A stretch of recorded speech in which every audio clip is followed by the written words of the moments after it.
Health issue, அதனால் video போட முடியல. மறுபடியும் கம்பேக் வந்துருக்குறோம். எல்லாம் ஆதரவு கொடுங்க. இப்போ வந்து சம்மர் டைம் வந்துருச்சு. சாப்பாடு சாப்பிட்றது ரொம்ப கஷ்டம். சாப்பிட்றது குழம்பு சாதத்தை பார்த்தாலே அழகிற மாதிரி இருக்குது. அதனால் ஈஸியாக கம்மஞ்சோறு எப்படி செய்யறதுன்னு செஞ்சு காட்டுறேன். வாங்க வீடியோக்குள்ள போகலாம். கம்பு வந்து 1 மணி நேரம் ஊற வச்சு வாஷ் பண்ணி க்ளீன் பண்ணி எடுத்து வச்சாச்சு. நல்லா கல் இல்லாமல் அரிச்சு எடுத்துக்கணும். கம்புக்கு உலை வச்சாச்சு. அடுப்பு பற்ற வச்சிடலாம். உலை காயிடும். கம்பு வந்து ஃபில்ட்ரு பண்ணி வச்சாச்சு. நல்லா ஒரு மணி நேரம் ஊற வச்சு நல்லா கழுவி வாஷ் பண்ணி ஃபில்ட்ரு பண்ணி தண்ணியெல்லாம் வடிச்சாச்சு. இப்போ வந்து மிக்சியில் கம்பு போட்டு ரொம்ப நைஸாக அரைக்காமல் ஒரு 3/4 பதமாக இல்லைன்னா ஒரு 1/2 பதம் அந்தளவுக்கு மட்டும்தான் அடிக்கணும். உங்களுக்கு நல்லா சோறாக வேணும்னா 1/2 பதம் அடித்தா போதும். இல்லை நல்ல கஞ்சிக்கு ரொம்ப கஞ்சியாக வேணும்னா ஒரு 3/4 பதம் அடிச்சிங்கன்னா நல்லாயிருக்கும். அடிச்சுட்டு அப்புறம் காட்டுறேன். இப்போ வந்து மிக்சியில் கம்பு போட்டுக்கலாம். கம்பு சாதம் செய்கிறது ரொம்ப ரொம்ப ஈஸியான வேலைங்க. பெரிய கஷ்டமெல்லாம் ஒன்றுமே இல்லை. கொஞ்ச நேரத்தில் செஞ்சிடலாம். கம்பு வந்து மிக்சியில் போட்டு ஒரு 1/2 உடச்சி எடுத்துக்கலாம்.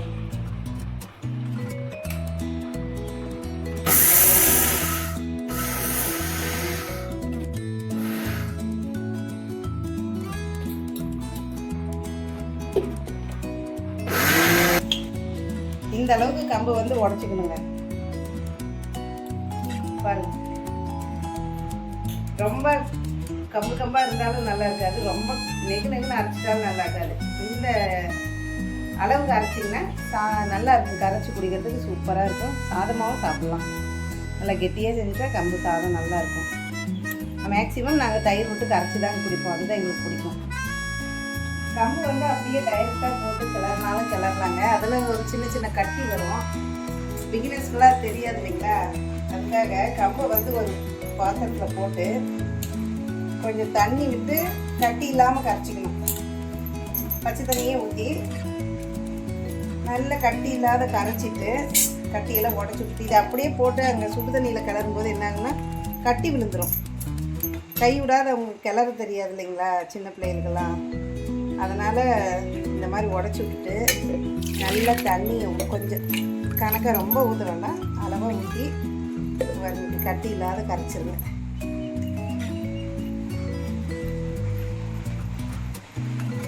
இப்படி கட்டி இல்லாத கரைச்சிட்டு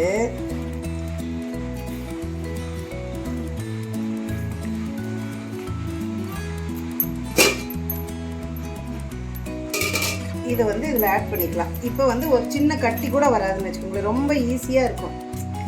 உங்களுக்கு வேலையே ரொம்ப கஷ்டப்பட்டு செஞ்ச மாதிரியே இருக்காது. அவ்வளோதாங்க. இப்படி வச்சுக்கோங்க. இதில் ஒரு சின்ன கட்டி கூட இருக்காது. கரைச்சிட்டு உலை காஞ்சிடுவாங்க. உலை நல்லா கொதிக்குது. இதில் வந்து கொஞ்சம் நாங்கள் சுடுதண்ணி எடுத்து வச்சுக்கிட்டு அதுக்கப்புறம் தான் அதை கொட்டுவோம். ஒரு பாத்திரத்தில் கொஞ்சம் சுடுதண்ணி எடுத்து வச்சுக்கோங்க. ஏன்னா ரொம்ப குழப்பம்னு ஆயிடக்கூடாது இல்லைங்களா, கொஞ்சம் கெட்டியாக இருக்கணும். அதுலேயும் தண்ணி ஆட் பண்ணிடணும். அதனால் தண்ணி எடுத்து வச்சுட்டு கணக்காக அளவாக தண்ணி வச்சு அந்த கம்பை எடுத்து ஊற்றி கலரிட்டு அதுக்கு பிறகு தண்ணி பத்தலைன்னா இந்த தண்ணியிலேருந்து நம்ம சுடுதண்ணி எடுத்து ஆட் பண்ணிக்கலாம். சரியாக இருந்தால் அப்படியே வேக வச்சுக்கலாம்.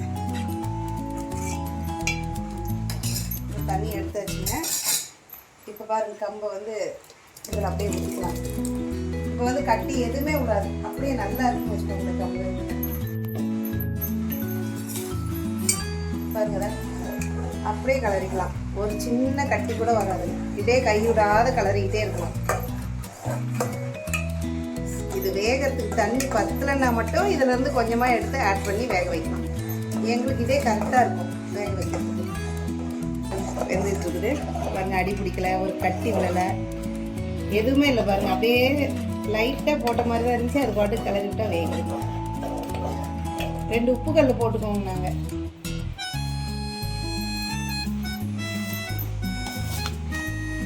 உப்பு கொஞ்சம் போட்டுக்கோங்க.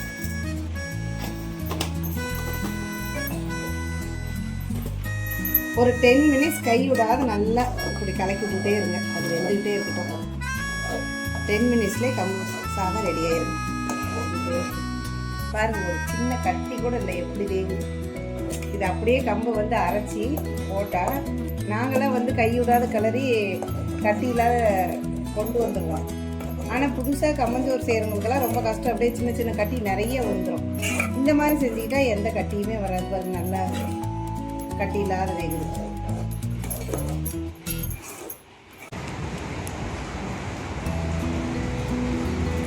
கம்பு சாதம் வெந்துருச்சுங்க. இதை வந்து கொஞ்ச நேரம் அப்படியே மூடி டைட்டாக மூடி வச்சுட்டா உள்ளேயே அப்படியே புழுங்கிடும். புழுங்கினா நல்லா கெட்டி ஆயிரும். வேணா குழம்பு ஊற்றி சாப்பிட்லாம், கரைச்சி குடிக்கலாம். நாங்கள் சின்ன வயசாக இருக்கும்போது எங்கள் அத்தை வீட்டிலலாம் கம்பு சாதம் எப்படி செய்வாங்கன்னா, நாங்கள் தான் குத்துவோம் கம்பை. நெல் அப்படிலாம் குத்தி தாங்க சமைப்போம். அப்படி அந்த கம்பு குத்தி எங்கள் அத்தை அந்த தவில புடச்சி எடுத்துருவாங்க. கம்பு புடச்சி எடுத்துட்டு அந்த தவிர தனியாக வைப்பாங்க. கம்பை உலக்காய வச்சு அந்த கம்பை மட்டும் போட்டு நல்லா வேக வச்சு அதுக்கு பிறகு கடைசியாக அந்த தவில வச்சு மூடுவாங்க. அந்த மேலே வச்சு அப்படியே அதில் வச்சு புழுங்க வச்சு அப்படியே மேலே புழுங்க அந்த தவிரெல்லாம் வச்சு நல்லா அந்த கம்பு சதோட வச்சு பண்ணி மூடி வச்சுருவாங்க. அது அப்படியே புழுங்கி அதுக்கப்புறம் தான் கம்பு சாதம் எடுத்து கொடுப்பாங்க. இப்போல்லாம் காலம் மாறி போச்சுங்க. கம்பு சோறு யாருமே கொடுத்து செஞ்சு இருக்குது.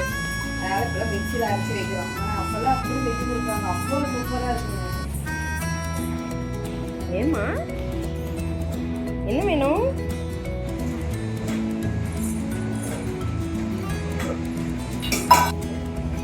கம்பு சாப்பாடு ரெடி ஆயிடுச்சுங்க. இது வந்து ஒரு தட்டு வச்சு நல்லா கண்டு வச்சு மூடிட்டேன். நல்லா புழுந்துட்டு நல்லா கம்பு சாதம் ஆறுனதுக்கு முன்னாடி நம்ம எடுத்து குழம்பு போட்டு சாப்பிட்றதுனாலும் சாப்பிட்றோம், கரைச்சி குடிக்கிறதுனாலும் குடிக்கலாம். இன்னைக்கு தண்ணி ஊற்றி வச்சு மார்னிங் குடிச்சா இதுதான் சூப்பராக இருக்கும். நாளைக்கு வந்து கரைச்சி குடிக்கும்போது காட்டுறது உங்களுக்கு. வாங்க, நேற்று செஞ்ச கம்பஞ்சோறுல தண்ணி ஊற்றி வச்சிருக்குது. இப்போ கரைச்சி குடிக்க போகிறோம். எப்படி இருக்குதுன்னு பார்க்கலாம். இங்கே பாருங்க, நேற்று செஞ்ச கம்பஞ்சோறு அப்படியே கல் மாதிரி ஆயிடுச்சு. இதை வந்து எடுத்து ஒரு பாத்திரத்தில் போட்டு நேற்றே தண்ணி ஊற்றி வச்சிட்டோம். நைட்டு நல்லா சாப்பாடு ஆறின உடனே தண்ணி ஊற்றி வச்சிட்டோம். இப்போ வந்து எடுத்து போட்டு கரைக்கிறோம். மார்னிங் வந்து பிரேக்ஃபாஸ்ட்டுக்கு கம்பஞ்சோறு கஞ்சி தான். இந்த வெயிலில் வந்து சத்தியமாக சாப்பாடு குழம்பு சாப்பிடவே முடியும். அதுக்கு வந்து தொட்டுக்கிறதுக்கு சின்ன வெங்காயமும் ஊறுகாயும். மோர் மிளகாலாம் தீர்ந்துருச்சுங்க. மறுபடியும் போய் வாங்கிட்டு வந்து தான் போடணும்.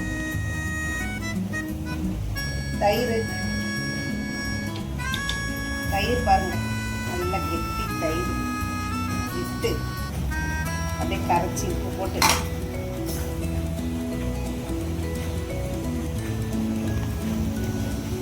உப்பு எடுப்பா. அந்த உப்பு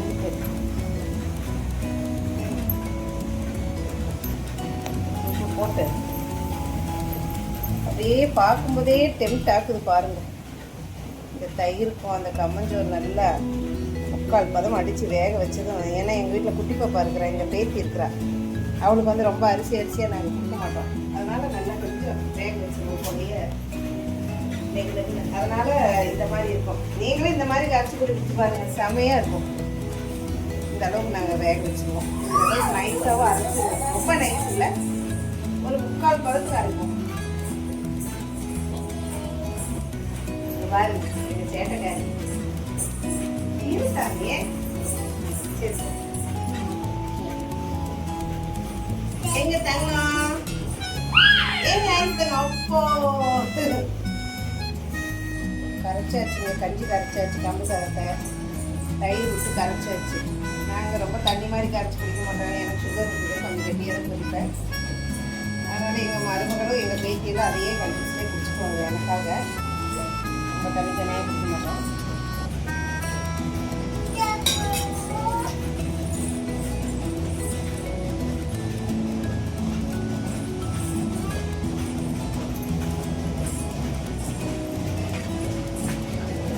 சுவையான கம்பு கஞ்சி ரெடி. வாங்க குடிக்கலாம். நீங்களும் இது மாதிரி செஞ்சு உங்கள் வீட்டில் குடிச்சு பார்த்துட்டு எப்படி இருக்குன்னு சொல்லுங்கள். எங்கள் வீடியோ உங்களுக்கு பிடிச்சிருந்தா எங்கள் சேனலை லைக் பண்ணுங்கள், ஷேர் பண்ணுங்கள், சப்ஸ்கிரைப் பண்ணுங்கள்.